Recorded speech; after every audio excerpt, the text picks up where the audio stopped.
श्री कृष्ण को क्यों डर था? महाभारत का युद्ध बर्बरीक के साथ शुरू होने वाला था।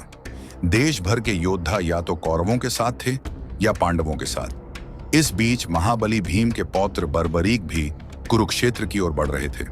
जैसे ही श्री कृष्ण को पता चला कि बर्बरीक युद्ध के मैदान की ओर आ रहे हैं, वे आशंका से भर गए। उन्हें डर था कि यह योद्धा कौरवों का साथ देगा।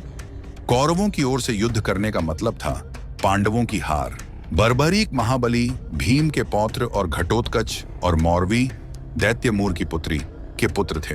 वे अर्जुन, कर्ण, भीष्म, द्रोणाचार्य और कुरुक्षेत्र युद्ध के कई अन्य योद्धाओं की सम्मिलित शक्तियों से भी अधिक शक्तिशाली थे। अपनी माता से युद्ध कला सीखने के बाद बर्बरीक को भगवान शिव द्वारा प्रदत्त 3 दिव्य अचूक तीरों का वरदान भी मिला। कहा जाता है कि बर्बरीक इतने शक्तिशाली थे कि उनके अनुसार यदि वे अकेले ही युद्ध में उतरते तो महाभारत का युद्ध 1 मिनट में समाप्त हो सकता था। कृष्ण ने जब बर्बरीक के युद्ध करने की इच्छा के बारे में सुना और उसकी शक्ति को परखना चाहा, तो उन्होंने ब्राह्मण का रूप धारण किया और बर्बरीक के सामने आए। कृष्ण ने बर्बरीक से पूछा कि अगर वे अकेले युद्ध लड़ें तो इसे समाप्त करने में कितना समय लगेगा। बर्बरीक ने उत्तर दिया कि यदि वह अकेले युद्ध करें तो इसे समाप्त करने में केवल 1 मिनट लगेगा। बर्बरीक का यह उत्तर सुनकर कृष्ण चकित हो गए, क्योंकि बर्बरीक केवल 3 तीरों और 1 धनुष के साथ युद्ध के मैदान की ओर बढ़ रहे थे। इस पर बर्बरीक ने उत्तर दिया कि उनका 1 तीर ही युद्ध में सभी विरोधियों को नष्ट करने के लिए पर्याप्त है और फिर वह तीर उनके तरकश में वापस आ जाएगा। ब्राह्मण ने पीपल के पेड़ की ओर उंगली करके कहा, मान लीजिए ये है पेड़ एक विशाल सी है और इसका प्रत्येक पत्ता एक सैनिक है। तुम इन बाणों से इन्हें कैसे भिड़ोगे?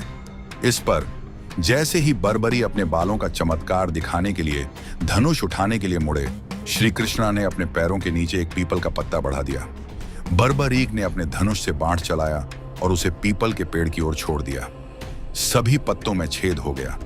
इसके बाद जैसे ही उसने दूसरा तीर छोड़, सारे पत्ती जमीन पर गिर गए और तीर ब्राह्मण के पैरों में चला गया। ब्राह्मण के पैरों से खून बहता देख बर्बरीक हैरान हो गया। उसने महसूस किया कि यह कोई साधारण ब्राह्मण नहीं है, अन्यथा या मर गया होता। बर्बरी की यह सब सोच ही रहा था कि ब्राह्मण बने। श्री कृष्ण ने कहा, तेरे तीर अचूक और चमत्कारी हैं महाबली, क्या तुम इस ब्राह्मण को कुछ दान नहीं दोगे? बर्बरीक ने कहा, मैं अवश्य दूंगा, लेकिन तुम मुझे अपना असली रूप दिखाओ।